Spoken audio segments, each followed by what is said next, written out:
Good morning. Welcome in social science class. Dear students, today in social science class we are going to start a new chapter from our history part, that is our past.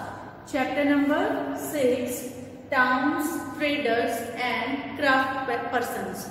So जैसे कि इसके नाम से ही mention हो गया है कि आज हम जानेंगे शहरों के बारे में, व्यापार के बारे में और क्राफ्ट पर्सन्स जो बढ़ई थे या फिर जो लकड़ी का काम करते हैं, स्टैचू बनाते हैं, इस तरीके से जो काम करते हैं उन क्राफ्ट पर्सन्स के बारे में आज हम अपने लेसन में पढ़ेंगे। सो प्यारे बच्चों, हिस्ट्री जो है जब भी कभी कहानी के जैसे सुनी जाती है तो वो हमें बहुत लंबे टाइम तक याद रहती है। सो आज हम अपना चैप्टर जो है उसे कहानी के तौर पे ही सुनेंगे और उसको समझने की कोशिश करेंगे कि मेडिवल टाइम पीरियड में किस तरीके का सिनेरियो होता था। So let's start our lesson.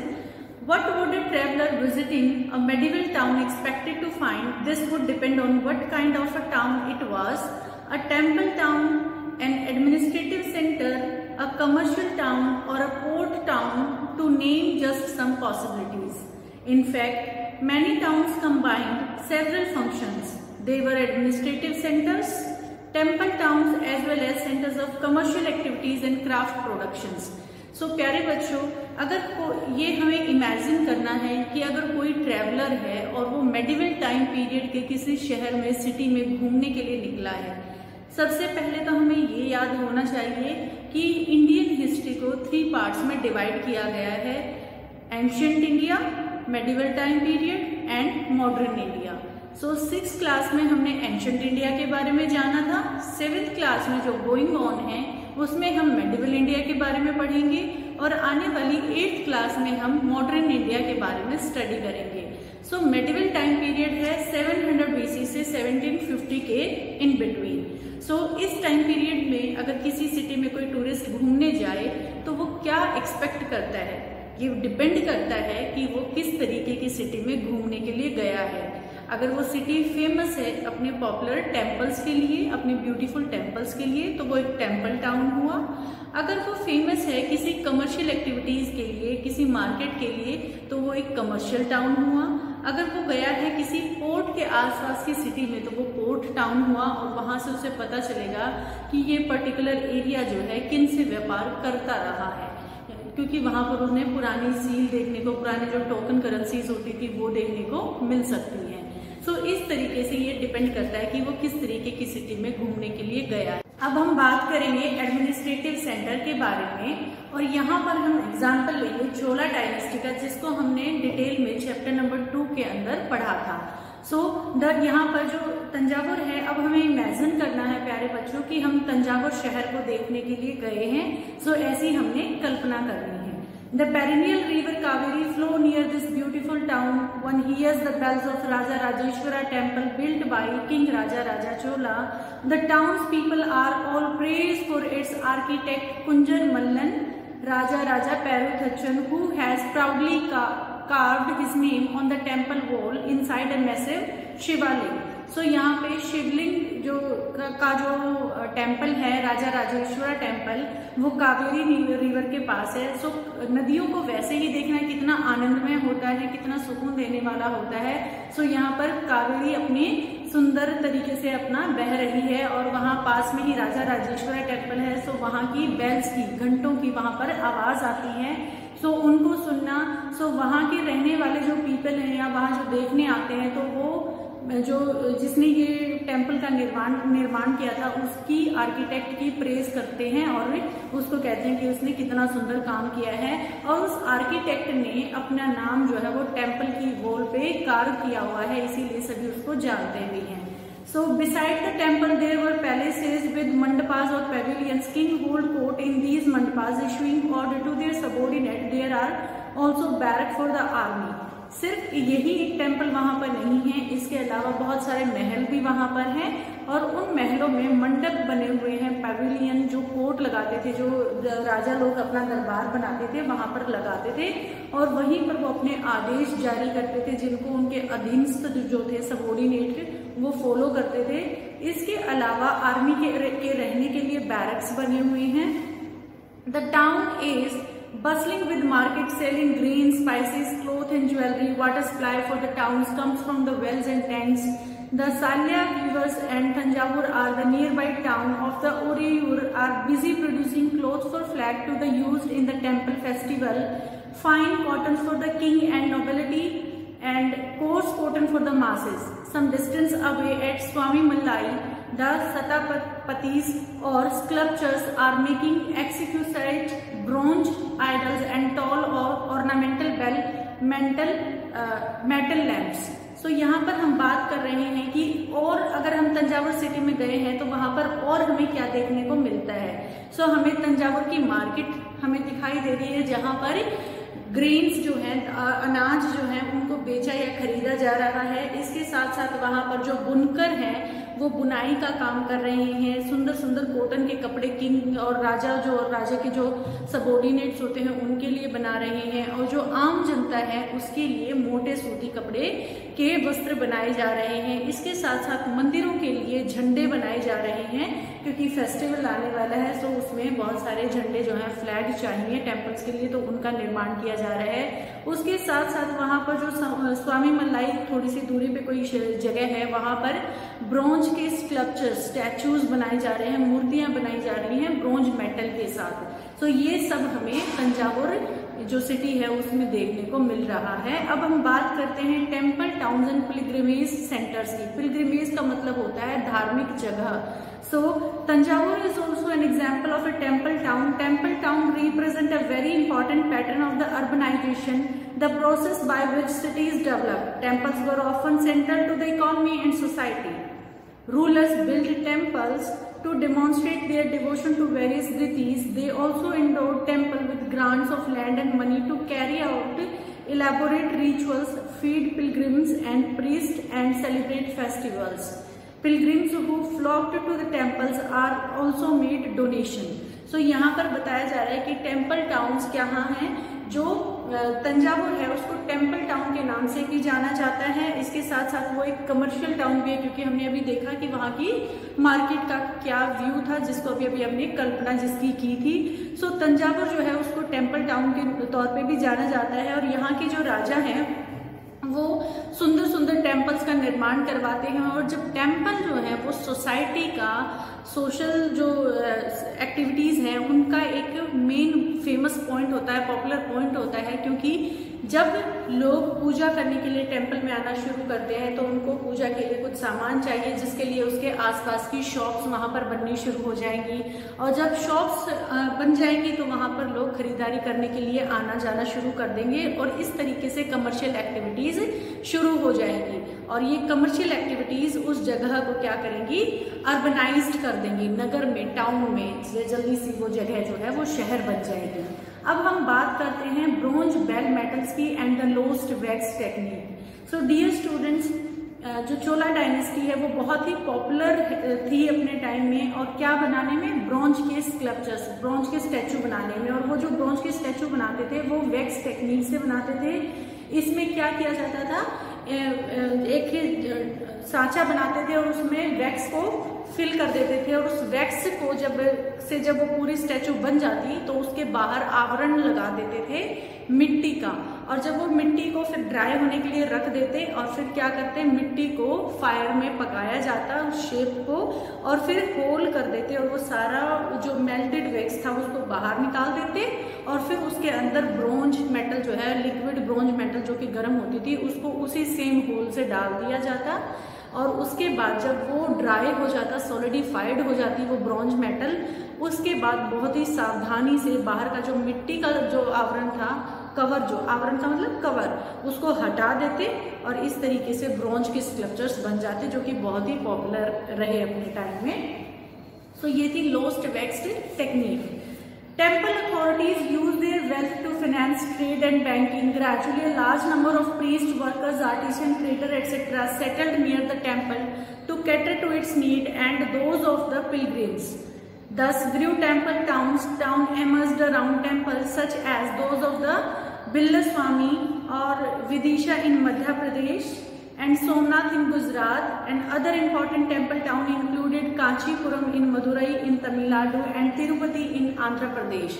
सो हमने देखा था कि राजा जो है वो बहुत सारा डोनेशन देते थे और वैसे ही जो भक्त वहां पर आते हैं उस टेम्पल को देखने के लिए वो भी डोनेशन करते, और इस तरीके से डोनेशन जब मिलता तो वो जो टेम्पल है उस डोनेशन का कैसे यूज करता, वहां पे रहने वाले जो प्रीस्ट हैं जो पूजा पाठ का काम करते हैं, इसके अलावा जो सफाई का वहां काम करते हैं, प्रसाद बनाते हैं, इस तरीके की मंदिर की जितनी भी एक्टिविटीज में इन्वॉल्व जो पर्सन होते थे उनकी टेक केयर की जाती थी और इस फाइनेंस को वहां पर यूज किया जाता था। और तंजावुर के अलावा कुछ और यहाँ पर एग्जाम्पल्स दिए, मध्य प्रदेश का विदिशा या बिल्लस्वामी, उसके अलावा गुजरात का सोमनाथ, कांचीपुरम मदुरई और तिरुपति आंध्र प्रदेश, ये एग्जाम्पल हैं टेम्पल टाउन्स के। Pilgrimage centre also slowly developed into township, Vrindavan in Uttar Pradesh and Tiruvannamalai in Tamil Nadu are example of 2 such towns. Pilgrimage centre जो है वो, जो पिलग्रिमेज का मतलब मैंने बताया था पहले भी कि धार्मिक जगह जहाँ पे धर्म संबंधित कोई बिल्डिंग या बनाई गई हो, जहाँ पर यात्रा जो है वो धार्मिक यात्री वहां पर आते हों। सो धीरे धीरे ऐसे एरियाज धीरे धीरे टाउन में चेंज हो जाते हैं, जिसके यहाँ पर 2 एग्जाम्पल दिए गए हैं, Vrindavan and second is Tiruvannamalai Tamil Nadu के अंदर। अजमेर राजस्थान के अंदर was the capital of the Chauhan king in the 12th century and later became the सूबा headquarter under the Mughals. It provide an excellent example of religious coexistence. Religious मतलब धार्मिक, कोएग्जिस्टेंस मतलब जहाँ प्यार से आपस में मिल के रहते हों। सो यहाँ पर अजमेर जो है कि ऐसा ही एग्जाम्पल है जो रिलीजियस कोएग्जिस्टेंस का एग्जाम्पल है। यहाँ पर ख्वाजा मोइनुद्दीन चिश्ती जो है उनकी दरगाह है, जो कि एक सूफी सेंट थे, और इन सूफी सेंट की दरगाह को देखने के लिए डिफरेंट कास्ट और क्रीड के लोग यहाँ पर आते हैं, जो बिना भेदभाव के यहाँ पर पहुँचते हैं और दर्शन करते हैं। So near Ajmer is a lake Pushkar which has attracted pilgrims from the ancient time. और अजमेर के पास ही एक और लेक है जिसका नाम है पुष्कर, और यहाँ पर पुराने प्राचीन काल टाइम से ही बहुत सारे यात्री यात्रा करते रहे हैं।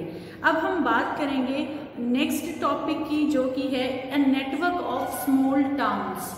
स्मॉल टाउन्स का network. From the 8th century onwards, the subcontinent was dotted with several small towns. These probably emerged from the large villages. They usually had a mandapika to which nearby villagers brought their produce to sell. They also had market street called hut, जिसको आज हाट के तौर पे जाना जाता है। They also had market street called hut, lined with shops. Beside there were street of different kinds of artisans such as potters, oil pressers, sugar maker, toddy makers, smiths, stone makers, stone masons, etc. While some traders lived in the town, others travelled from the town to town. Many came from far and near to these towns to buy local articles and sell products of distant places like horses, salt, camphor, saffron, betel nut and spices like pepper.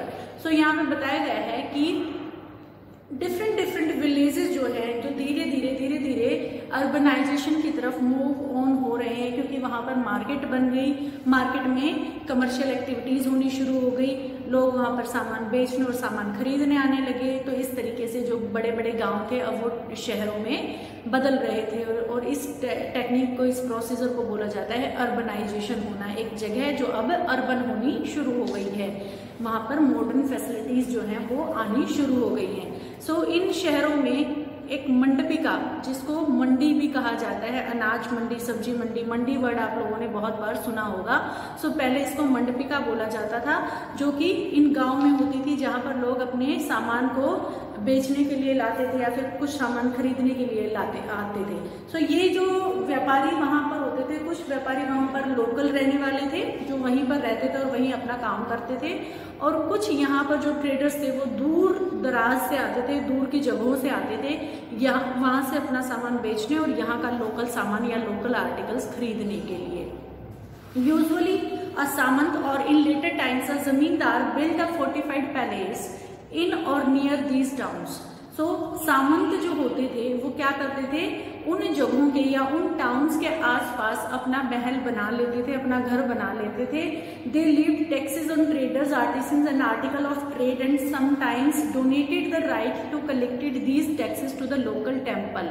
और सामंत क्या करते थे, व्यापारियों के ऊपर, traders के ऊपर, वो जो सामान लेकर आते उस सामान के ऊपर इस तरीके से वहां पर टैक्सेस लगा देते थे। और कई बार तो ये अधिकार वो जो वहां का लोकल टेम्पल होता था उसके प्रीस्ट को या उस लोकल टेम्पल को वो राइट दे देते थे कि आप इन सब से टैक्स वसूल कर सकते हैं। So these rights were recorded in inscription that have survived to these days. और ये हमें कैसे पता चल रहा है कि उस तरीके के वहां पर टैक्स लगाए जाते थे, क्योंकि जो खुदाई में या कभी भी जो आर्कियोलॉजिकल डिपार्टमेंट है उनको इंस्क्रिप्शन मिलती हैं, तो उन इंस्क्रिप्शंस पे वो चीजें इंग्रेव्ड होती हैं और उन्हीं से हमें पता चलती हैं। Taxes on market, the following is a summary from a 10th century inscriptions from Rajasthan which list that dues that were to be collected by the temple authorities. So Rajasthan में ही कैसी इंस्क्रिप्शन मिली थी जो कि 10th सेंचुरी की inscription है और उसके ऊपर मेंशन था कि वहां पर किन किन चीजों के ऊपर टैक्स लगाए जाते थे और वो क्या चीजें थी, देखते हैं एग्जाम्पल में। Sugar, jaggery, dyes, thread, cotton, coconut, salt, nuts, butter, sesame oil और क्लोथ्स, ये सारे ही आर्टिकल जो कि हमारी डेली यूज के आर्टिकल्स हैं, इन सभी के ऊपर वो क्या करते थे, टैक्स लगाते थे। Besides there were taxes on the traders, on those who sold metal goods, on distillers, on oil, on cattle fodder and on loads of grains. इसके अलावा वो ऑयल के ऊपर, जो पशुओं को खाने का जो चारा होता है उसके ऊपर, उसके साथ साथ जो मेटल का बना हुआ सामान होता था उसके ऊपर और अनाज के ऊपर भी वो टैक्स लगाते थे। So some of these taxes were collected in kind while others were collected in cash. ये कुछ तो जो है काम के बदले काम या फिर सामान के बदले सामान के तौर पे टैक्स दे दिया जाता था और कभी कभी कैश में भी टैक्स लिया जाता था। अब हम बात करते हैं अपने नेक्स्ट टॉपिक की, that is traders big and small. So कुछ ट्रेडर्स बिग होते थे और कुछ ट्रेडर्स स्मॉल होते थे। अब देखते हैं वो there were many kind of traders, these included in the Banjaras. Several traders specially horse traders formed association with headmen who negotiate on their behalf with various who bought horses. So जो छोटे traders होते थे वो अपनी पास की मंडी में अपना सामान बेच लेते थे और वहीं से अपना सामान खरीद लेते थे। जो बड़े ट्रेडर्स होते थे वो अपने पूरी एसोसिएशन बना लेते थे। एसोसिएशन मतलब एक यूनिट बना ली, इकट्ठा हो गए और सभी ने कहा कि हम एक एसोसिएशन बना लेते हैं और उसका एक हेडमैन बना लेंगे जो हमारी एसोसिएशन के बिहाफ पे जो योद्धा हॉर्सेस, घोड़ों को खरीदने आते हैं उनसे बात करेगा। So since traders had to pass through many kingdoms and forests, they usually travel in caravans. कारवां का मतलब होता है ग्रुप में चलना। And formed guilds to protect their interest. So ये ट्रेडर्स क्या करते थे, ये एक जगह से दूसरी जगह पर जाते रहते थे। जो बिग ट्रेडर्स थे जो इधर उधर घूम घूम कर ट्रेड करते रहते थे, सो वो ग्रुप में कारवां में चलना पसंद करते थे क्योंकि उन्हें बहुत सारे जंगलों से गुजरना होता था, बीच बीच रास्ते में फॉरेस्ट आ जाते थे। आज के जैसे नहीं था कि हमारी ट्रेन जा रही है, बसेस जा रही है, उन्हें हॉर्सेस पे या फिर वो पैदल यात्रा करते थे तो उन्हें बच के चलना होता था, अपने सामान को भी बचाना होता था, कहीं बीच रास्ते में कोई थीप जो है वो आ जाए उसे छीन नहीं ले। तो ये जो ट्रेडर्स थे मनीग्राम और नाना देसी, ये इंडिया में पेनिनसुलर इंडिया के साथ साथ जो साउथ ईस्ट एशिया और चाइना है उनके साथ भी व्यापार करते रहे हैं। साउथ ईस्ट एशिया ये वाला पार्ट है और चाइना यहाँ पर है। पेनिनसुला का मतलब है इंडिया का साउदर्न जो पार्ट है वो पेनिनसुला कहलाता है। इसके अलावा इन ग्रुप्स के अलावा there were also communities like the Chettiars, Marwari, Oswal who went to on become the principal trading group of the country. Gujarati traders including the communities of Hindu Baniyas and Bohra for Bohrain Muslims traded extensively with the port of the Red Sea. Red Sea यहाँ पर है, ये India, यहाँ पर Arab sea, Arabian sea and this one Africa, Arab, और इन दोनों के मिड में ये जो छोटा सा एरिया है ये है हमारा रेड सी। सो रेड सी करता क्या है, बेसिकली यहाँ पर मेडिटेरियन सी है। सो रेड सी अरेबियन सी को मेडिटेरियन सी से मैच कर देता है, लिंक कर देता है। सो यहाँ पर स्वेज कैनाल बनाकर इनको अरेबियन सी को मेडिटेरियन सी के साथ लिंक कर दिया गया। सो यहाँ पर पर्शियन गल्फ जो ये ईरान इराक का पूरा इलाका पर्शियन गल्फ कहलाता है। ईस्ट अफ्रीका ये पार्ट हुआ east Africa, and south east Asia की बात हमने ऑलरेडी कर ली है, हियर इज चाइना। सो इन सब के साथ ये जो मणिग्रामम, नैना देसी, चेटियार, ओसवाल जो है, मारवाड़ी ओसवाल, कुछ गुजराती ट्रेडर्स, हिंदुओं में बनिया ट्रेडर्स एंड मुस्लिम्स में बोहरा कम्युनिटीज, ये सभी ट्रेडिंग में बहुत इन्वॉल्व रहे और इन्होंने ट्रेडिंग को एक्सपेंड किया। इंडिया के बाहर दूसरी जगहों पर ये ट्रेड को लेकर गए। वहां पर इन्होंने अपने स्पाइसेस, किन चीजों का व्यापार ये कर रहे थे, एक तो इंडियन टेक्सटाइल, इंडियन सूती कपड़ा जो है वो बहुत पॉपुलर था। दूसरी बात, इंडियन स्पाइसेस बहुत ज़्यादा पॉपुलर थे। सो यहाँ से वो चीज़ें लेकर जाते और वहाँ से बदले में गोल्ड, सिल्वर, चांदी, टीन एंड चाइनीज जो ब्लू पोटरी है, चाइनीज बर्तन जो है वो बहुत ही पॉपुलर रहे हैं। तो उन सब चीज़ों का व्यापार वो करके लेकर आते रहे हैं। The towns on the west coast were home to the Arab, Persian, Chinese, Jews and Syrian Christian trader. Indian spices and clothes sold in the Red Sea port were purchased by Italian traders and eventually reached European market, fetching very high profit. Spices grown in the tropical climate, pepper, cinnamon, nutmeg, dried ginger, etc. become an important part of the European cooking, and cotton cloth was very attractive. This eventually drew the European traders to India. We will shortly read about how these changed the face of trading in towns. अब क्या हुआ, मैंने बताया था आपको कि red सी जो है ये यहाँ पर मेडिटेरियन सी के साथ, ये यहाँ पर मेडिटेरियन सी है, इसको कनेक्ट हो गया। ये पूरा हिस्सा जो है वो यूरोप का है। सो धीरे धीरे इंडियन जो स्पाइसेस थे और इंडियन जो कॉटन था, टेक्सटाइल था, वो यूरोप में बहुत ज्यादा पॉपुलर हो गया। और जब ये पॉपुलैरिटी बढ़ी, यहाँ पर यूरोपियन जो कुकिंग थी उसमें हमारे स्पाइसेस, हमारे मसाले यूज होना शुरू हो गए, तो धीरे धीरे जो यहाँ के ट्रेडर्स हैं वो बहुत ज्यादा अट्रैक्ट हुए कि ये सब आता कहाँ से है। तो फिर उन्होंने इंडिया की सर्च करना शुरू किया। और जब ये पॉपुलैरिटी जो है धीरे धीरे हमारे टाउन्स में चेंज ले आई, हमारे ट्रेड में चेंज ले आई। और आपको पता ही है कि लेटर ऑन तो फिर ब्रिटिश जो है ईस्ट इंडिया कंपनी के तौर पे भारत में आ ही गए, जिसको आप अपनी 8th क्लास में रीड करो। पढ़ते हैं काबुल के बारे में। पहले हम लोकेशन देख लेते हैं कि काबुल कहाँ पर है। यहाँ पर India, here is Pakistan and here is Afghanistan. So यहाँ का जो काबुल सिटी है उसके बारे में हम जानेंगे। With its rugged mountain landscape, Kabul present in Afghanistan became politically and commercially important from the 16th century onward. Kabul and Kandahar were linked to the celebrated Silk Route. Besides, trade in horses was primarily carried on through this route. The 17th century Jean-Baptiste Tavernier, a diamond merchant, estimated that the horse trade at Kabul amounted to 30,000 annually, which was a huge sum in those days. Camel carried dry fruits, dates, carpet, silk and even fresh fruit from the Kabul to the subcontinent and elsewhere. Slaves were also brought here for the sale. So ये जो काबुल शहर है, यहाँ का काबुल और कंधार जो है वो सिल्क के लिए बहुत ही पॉपुलर रहे हैं। सिल्क रूट के तौर पे इनका रास्ता यूज किया जाता था, मतलब यहाँ से सिल्क लिया जा रहा है, यहाँ इस तरफ लेके जा रहे हैं, तो सिल्क रूट में ये बहुत पॉपुलर था। सिल्क के अलावा यहाँ पर हॉर्सेस का जो ट्रेड है वो भी बहुत ज्यादा होता था। यहाँ से हॉर्सेस और उसके साथ साथ स्लेव जो थे वो भी बेचने बिक्री के लिए आते रहे हैं। सब कॉन्टिनेंट, दैट मीन इंडिया में और उसके अलावा एल्सवेयर, कहीं और भी, इस तरफ भी या फिर इस तरफ भी इनका व्यापार होता रहा है।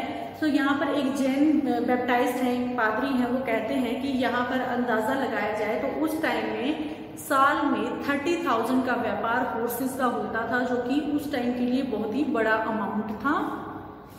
इसके साथ साथ कैमल जो है वो ड्राई फ्रूट्स लेकर, डेट्स, खजूर लेकर, कारपेट्स यहाँ के, उसके साथ साथ सिल्क का बना हुआ कपड़ा या फिर फ्रेश फ्रूट्स भी जो हैं यहाँ के सब कॉन्टिनेंट्स में, दैट मीन भारत में और उसके साथ दूसरी जगहों पर जाते रहे हैं। तो काबुल उस टाइम पे बहुत ही पॉपुलर सिटी हुआ करता। सो अब हम बात करेंगे अपने आज के लास्ट टॉपिक के बारे में, craft in town. The craft persons of Bidar were so famed for their inlay work in copper and silver that it came to be called Bidri. The Panchalas or Vishwakarma community consisting of goldsmith, bronzesmith, blacksmith, masons and carpenters were essential to building of temples. They also played an important role in the construction of palaces.